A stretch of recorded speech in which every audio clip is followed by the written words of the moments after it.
It's time to lock in my Game Week 20 team selection as I have a Bruno Fernandes shaped problem in the team. And of course, we need to discuss what are those wildcard teams looking for those managers that are activated. Which players are we missing out on? So as always, if you look forward to today's video, make sure you drop a like, aim with the 300 on this video. And of course, if you haven't already, make sure you smash that subscribe button.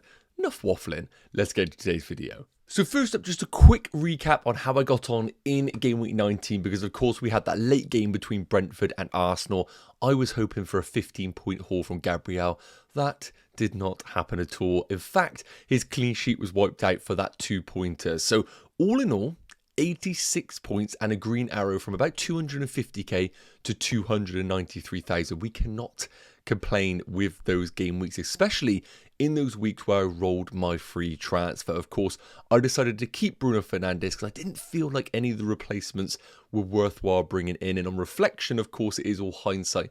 Odegaard, Ismail Assar, a few of those that I was considering didn't deliver, so I'm always a little bit delighted when those outcomes do happen. But in terms of the outstanding players, Trent with the 15-pointer finally rewarding that price point at 7 million. Still think he isn't the best value in the game, but that's for another time.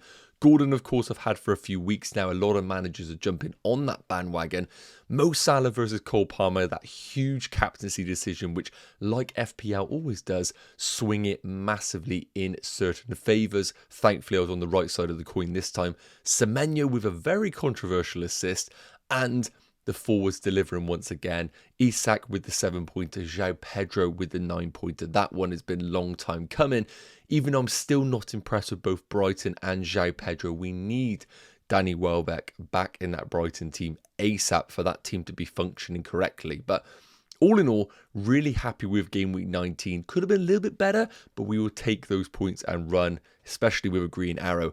And coming into Game Week 20, as I mentioned, we have a problem with Bruno Fernandes because it's not only the fact that Man United are looking so damn terrible, it's the fact they got Liverpool away in Game Week 20. So we're going to touch on that now, as well as cover off a wildcard team and those important hot topics being answered. So I wanted to quickly cover off some hot topics for Game Week 20. Of course, there are so many out there, I couldn't fit them all on a screen. So if there are any other really important hot topics that I'm not discussing, please do put them in the comment section. I'll be sure to get to them ASAP. But I just want to quickly cover off a few that are on the top of my head or have been asked in previous videos. So first, who's actually missing in Game Week 20? Because of course, we all spoke about and laughed about how players on 4 yellow cards, Game Week 19, the last time for them to get the 5th yellow card to be banned. And it ended up actually being quite a popular game week for that to happen. So we have Jurgen Timber and Rodgers both picking up their 5th yellow card, and they are now suspended for Game Week 20. And those are some popular players in a lot of teams. I don't think I'll be selling them. I think long term they're still fantastic picks, but of course it is team dependent on how you can kind of accommodate that situation in Game Week 20. Cunha hasn't picked up a yellow card, but he has picked up a ban off the back of that incident with Ipswich. So he's only missing Game Week 20. The other game ban is going to come in the FA Cup. Whereas I think Cunha can still be kept long term, the fixtures aren't fantastic. And at his price point, I think selling Cunha probably is the right move. We'll touch on those replacements in a minute. Jared Bowen has been ruled out with injury, the same as Saka. It looks like Bowen is a foot injury, could be out until February. Saka, of course, we're monitoring, but some rumours say he could be out until March. Both of those are sells in your team. And finally, Fabianski looks like he could be a doubt for Game Week 20 as well. I know a few managers are relying on him. Again, I wouldn't be selling him because he's so cheap.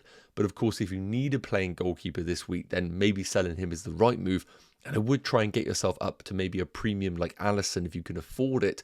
Otherwise, a Dean Henderson short term is absolutely fine. Now, I spoke about Cunha. I've touched on it in previous videos about the replacements. I think you can absolutely keep him because it's only one game. He's a talisman on penalties, and Wolves under a new manager are naturally going to have that feel-good factor. But the fixtures for Wolves are atrocious over the next month, 2 months. And even if we do get a new manager bounce, I think the ceiling for Cunha is a little bit limited.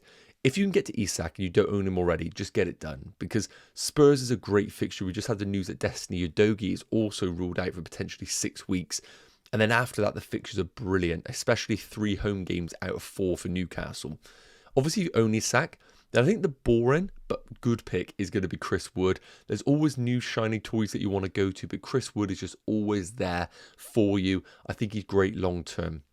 Otherwise, if you're in a position where you don't like your rank, you're chasing mini leagues, I think the time to get Gabriel Jesus is still now. However, I wouldn't be surprised if in 4 game weeks' time, we might see a midfield of Rice, Odegaard and Marino, and Havertz playing as the number 9 once again. So just be a little bit cautious that I do feel like Jesus is only 2 bad games away from coming back out of that team. Now, I wanted to quickly touch on this because a lot of people are asking when is the double game week after Liverpool-Everton got suspended due to that storm. Well, we haven't got an official announcement. There are much smarter people in the FPL community that are predicting when this game might happen. But there's a lot of talk that either game week 24 or game week 25 is where that double game week is going to sit for both Liverpool and Everton. And I don't think we need to panic right now, but I do think, and hence why I've mentioned it here, anytime that you can, roll your transfer, I think is going to be beneficial because we're getting into a position right now where this double game week is going to crop up in like 3 or 4 game weeks time maybe. And then we've also got the assistant manager chip that is going to be made active. We'll touch on that in another video, but basically the chip allows you to have a manager in your team for 3 game weeks in a row, and that is going to be available to us in 4 game weeks time. So I think having transfers stashed away whenever you can is going to be really important because, as I've said here, having more transfers gives you more flexibility and more options. So if you're sat there with a bit of a 50-50 decision, I think rolling the transfer is a good time to do so this game week. Finally, one of the most sold players this week is going to be Nicholas Jackson. I know a lot of people are giving up on both him and Chelsea. For me, I do not think he's a sell right now. I don't think Nkunku has done anything to suggest he's going to be locked in as that number 9.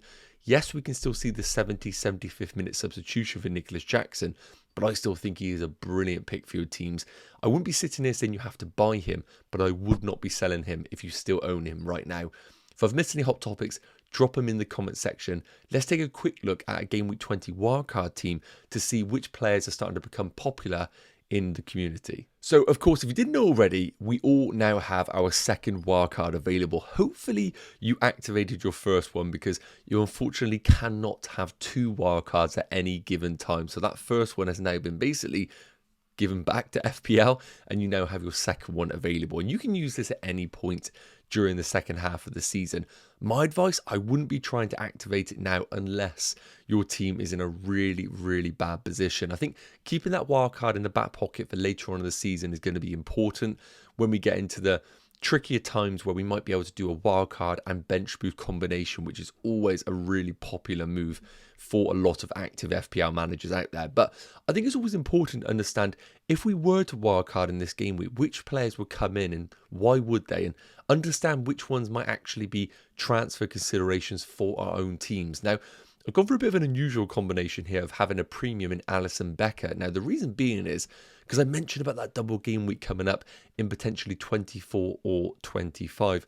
I think Liverpool's offensively are still good. The numbers are good. Yes, they're a little bit naive at times, but if we were going into a double game week with Liverpool assets, I feel confident to have double Liverpool defence as opposed to attack, where I don't know exactly which players outside of Mo Salah are going to get that guaranteed game time. So we've gone for Alisson at 5.4 million. I prefer him over Raya just because of that double. And I've currently gone for Fabianski just because once he is back from that concussion, there is a good chance he might retain that number 1 spot in the West Ham team. And it's a no-brainer if you've already accumulated some value in him. Now, in terms of the defenders, again, I don't think Trent is still justifying that price point of 7.2 million. But with the upcoming double, I think it is worth getting him in if you are planning to wildcard.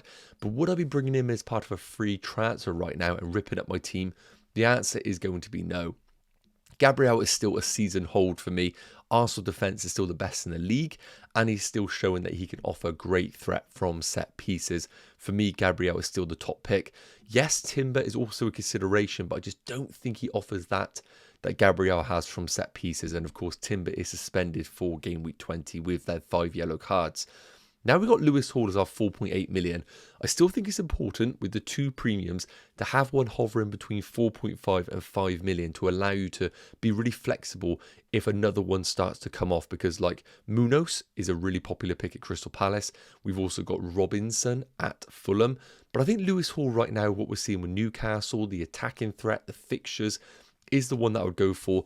And then we've got Castagne as our Fulham alternative to Robinson. I think at 4.2 million, I'd rather just save the money and go to him than that of Robinson.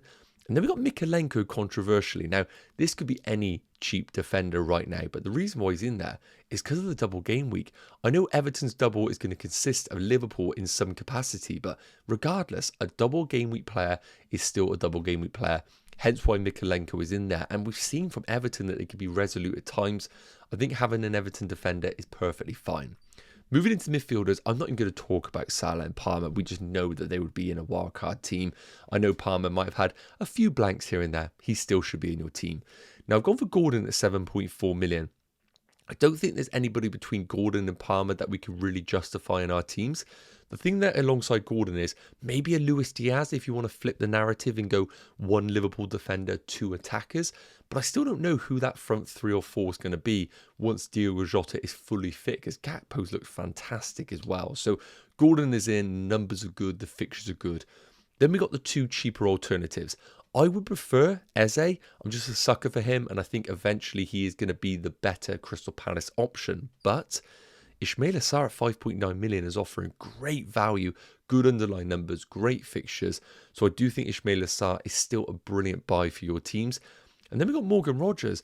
There's a lot of talk about Enzo, a lot of talk about Ahmad. I know Rogers is suspended for game week 20, but look, this team is stacked in terms of depth. You could bench him for this game week. And even for the next 3, I still think long-term he is the one to go for, and I would have him in a wildcard team. Finally, the forwards. Isak for me falls into the same category as Salah and Palmer, nothing to talk about there. I'm going for the boring pick in Chris Wood at 6.7. I think the forwards are starting to dry up a little bit, and I want a guy who is talismanic on penalties and playing for a form team, and he ticks all of those boxes right now. The third forward is going to come down to budget. Now, if you don't have this glorious budget, I don't personally. Jackson could easily become João Pedro, Raul Jimenez, or you could take a punt on Gabriel Jesus, which I actually really do like that option, a piece of that Arsenal attack. And I think it's really close between the two here. I would go Jackson if you have the funds, just because the fixtures are good, and I do back Jackson to go back in form over this next month. But again, if you need to change it up, Gabriel Jesus or Raul Jimenez, Pedro are all sat there for you to come down to it. So let me know your thoughts in the comment section. I'm quite happy that I own a lot of these players already, and I feel like we are going to go to a bit of a template part of the season where some picks just are obvious picks for obvious reasons. But let me know in your comment section who would make your wildcard team. So finally, before coming into my game week 20 team selection, I wanted to touch on the RobT FPL projected goals and clean sheet odds, a bit of a regular feature we do have on these team selection parts. As I mentioned before, I really like looking at this just to give me a little bit of a third party kind of opinion on my own thoughts on each and every game, but I don't want to touch on every single one, otherwise we will be here for hours. And obviously a shout out to RobT FPL, make sure you do follow him over on Twitter and Blue Sky. So in terms of my team, I've spoken about I'm looking for Bruno Fernandes replacements, and I hate all of them. I spoke about this on a transfer plans video. The ones that are really at the top of my agenda are going to be someone like a Luis Diaz at Liverpool, somebody like a Ismaila Sarr or Eze. Those are the ones that I'm currently looking at. Outside of that, I just don't really think I like anybody. I already own Anthony Gordon, of course. Now, I look at Crystal Palace's numbers, 1.28 projected goals. I think Palace will score against Chelsea, is worth noting. I wouldn't be surprised if they scored 2 against us. So I think Ismaila Sarr is still a good buy, and the likes of Eze is still a perfectly good buy. Especially when I look at Man United's projected goals of 0.88. Some would argue that's actually quite generous. But looking at this game week, for me, I just think I want another game week to reassess Crystal Palace assets. Is Eze finally back on the menu? Because if he is, with Bruno Fernandes, I'd rather go to Eze. The problem is with Bruno Fernandes, and I'm sorry I'm going on a bit of a tangent here, is if you keep him for game week 20, you're going to keep him for game week 21 because he plays at home against Southampton.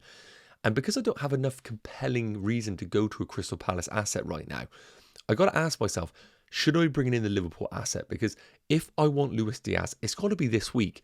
2.75 projected goals is ridiculous, and I wouldn't be surprised if they put 3 or 4 into United based on what we've seen in the previous game week. I just don't think Man United players are working in this system right now. But again, am I absolutely sure of Luis Diaz's minutes over the foreseeable future compared to that of Bruno Fernandes's? No, the answer is going to be. So even though I really don't rate Man United right now, I don't even know if Bruno Fernandes is a great option.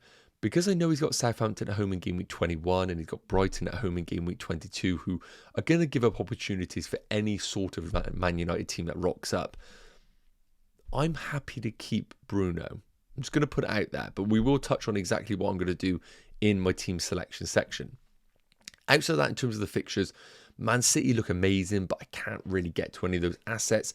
Villa look great, but I just can't really justify going to a Watkins. And of course, Newcastle against the Spurs defence, who have now lost Destiny Udogie. Wouldn't be surprised if Newcastle put 2 or 3 into them. Outside of that, I think the obvious games pick themselves. Wolves Forest is always going to be a close game in my eyes. Fulham, great if you owned both defenders and attackers. Brentford, a player like me who's going to have Vista in that game, I'm hoping they can deliver against a Southampton team who are looking better. I think that's going to be a really tricky game for Brentford. And again, if you own Nicholas Jackson, keep him. 1.9 projected goals looks great. So the conclusion for me in this is Palace, I think, are actually more bullish than what the numbers are suggesting. I think Chelsea defensively are still really poor. But I've not seen enough right now to go to a Palace option from Bruno Fernandes. Liverpool obviously look great, but I just don't trust Luis Diaz and those minutes. So moving into my Game Week 20 team selection, a quick reminder, I've got 0 in the bank and 2 free transfers available. And as I mentioned when we were reviewing my team, I don't see any problems with my goalkeeper situation. I think Sells right now is a very popular buy for managers. I don't know if I'll be buying him right now because his price is getting close to 5 million. But as someone that's owned him since game week 10, I'm delighted. And I feel like Forest could keep a clean sheet in any fixture. It really does feel like that right now. So I'm more than happy to just have Sells as a set and forget keeper until maybe I wildcard later on. So I'm delighted with that. And in terms of the defenders, again, I'm currently benching Munoz at home against Chelsea, where I don't think Crystal Palace will keep a clean sheet, but would I be surprised if Munoz at the back post scored against a sleeping Chelsea defender?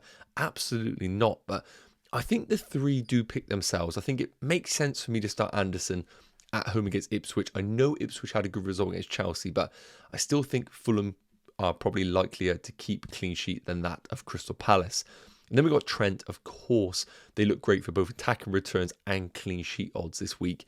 And then we've got Gabriel away against Brighton, who is just going to start in whatever fixture they do have. So even though I've got 2 free transfers available, there's no reason for me to make a goalkeeper or a defender transfer, because even if I had to bring in Munoz for this week, I'd be absolutely fine with that. So goalkeeper defense picks itself for game week 20. Moving into my game week 20 midfielders, and this is probably where it's going to get a little bit controversial. So the obvious players that I just stick players for a long time is going to be Gordon, Palmer and Mo Salah. I just don't look at any of those 3 at any point when I'm planning my transfers and say to myself, they need to go, especially Gordon right now while managers are looking to invest in him. So I only have 2 midfielders that could potentially leave this team, and I always like to look at game week 20 in isolation, or the game week that we're in.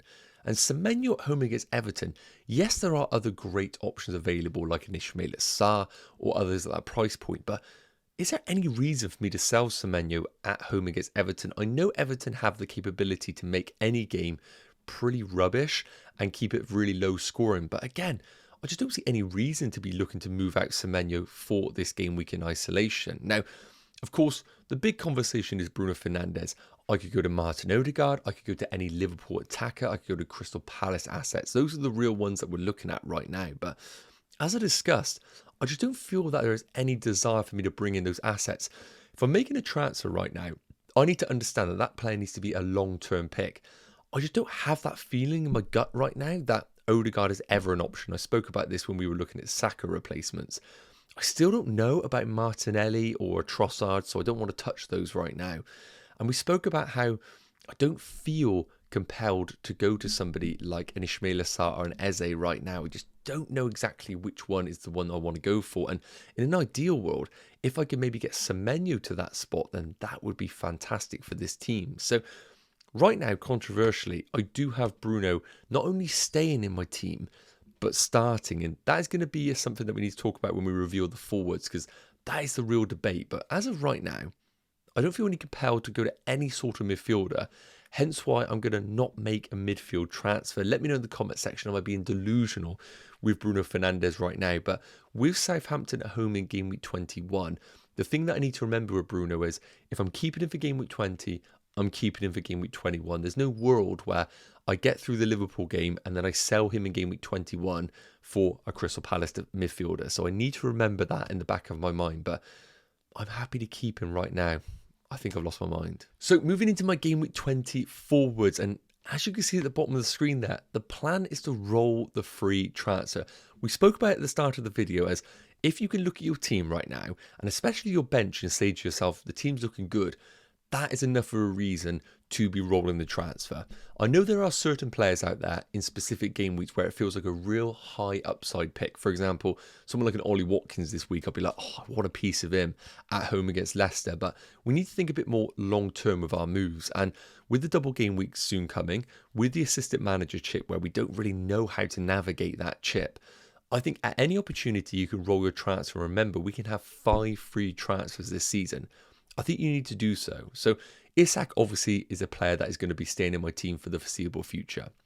Vissa away against Southampton. Now, I am not bullish on this fixture at all. I think Vissa is not going to get anything in that game because Southampton with a new manager just feels like it's not a great entry point for Brentford assets. And I just hate the fixture, weirdly enough. But I have to start Vissa for that game. I just will kick myself if he does score and then I get that game wrong as a narrative. The big problem in my team right now, and hence why I'm rolling the transfer, is I've currently got João Pedro bench. Now, we all spoke about how João Pedro comes alive in these big games, and Brighton might actually be better in these bigger fixtures. But João Pedro against an Arsenal defence that I think is the best in the league, it just makes no sense. And when I've watched Liverpool games, I probably am just on my own tangent right now, but I feel like there have been weaknesses exposed by other teams. We saw that with like a Leicester, for example, and I'm going to be honest with you. Right now, I think Liverpool will probably treat Man United as they did Leicester, have all their players on the halfway line. And if Gomez is going to be out and Kanate is going to be out and it's going to be Kwanzaa alongside Van Dijk, I think that side of the field is going to be exposed. And that is where Bruno Fernandes has been operating this season. So I think this is the weakest the Liverpool defence will be. Hence why I think there's going to be an opportunity for Man United in this game. And I think Amorim might even step up in these bigger games. Probably not. We saw that against Newcastle, but I feel like Bruno Fernandes coming back into this team will give him that little bit of boost. I don't think he'll score, but I don't think there's enough of a reason for me to sell him. And I think I have to start Bruno Fernandes this week rather than João Pedro. So that is going to be the team. I'm going to roll my transfer and give myself 3 free transfers, easier for you to say, in game week 21. And any chance I can get myself closer to 5 free transfers, I think is just beneficial for this team. So let me know in the comment section. Am I crazy? Now take a look at game week 20 captaincy, and I would love to sit here and give you an outrageous captaincy pick, but while Mo Salah is so consistent, while Liverpool are so consistent, and while Man United are so damn bad, I just think everything adds up towards a Mo Salah captaincy. And I know I hate to say it, but also the ownership, the effective ownership of Mo Salah is just going to be outrageous. I can't give you any reason not to go there. I think Isak is going to be my vice. I think Spurs with their defensive injuries, I wouldn't be surprised actually if Spurs do one of those weird games and beat Newcastle, but regardless, I don't see how they keep out Newcastle. So my vice is going to go on Alexander Isak. I prefer his ceiling to that of Palmer because I've been impressed at somewhat of Crystal Palace defensively. So Salah could pick up the captaincy. Please let me know in the comment section if you have a valid reason to go against him. I think the only one I would consider going against him, and I know it sounds crazy to say, would be Erling Haaland with that brilliant home fixture against West Ham. But you are putting so much faith in Man City and Erling Haaland, and I just don't think you need to. Mo Salah's going to be captain. I'm a little bit scared we're treading towards what we saw with Erling Haaland a couple of seasons ago, with almost captaincy being an obvious pick each and every game week. So I'm hoping something happens to shuffle the deck a little bit over the coming weeks, but Mo Salah will be my captain. Yes, guys, okay, that is going to wrap up today's Game Week 20 team selection video. As you can see, not doing anything fun or eventful this week. Hopefully, this is going to long-term make my team strong. As always, if you have any questions, please do put them in the comment section. I'll be sure to get to them between now and the Game Week 20 deadline. Thanks so much for the support. Make sure to drop a like on the video if you enjoyed it. And of course, smash the subscribe button. And I'll see you in the Game Week 20 deadline live. Take care. Cheers.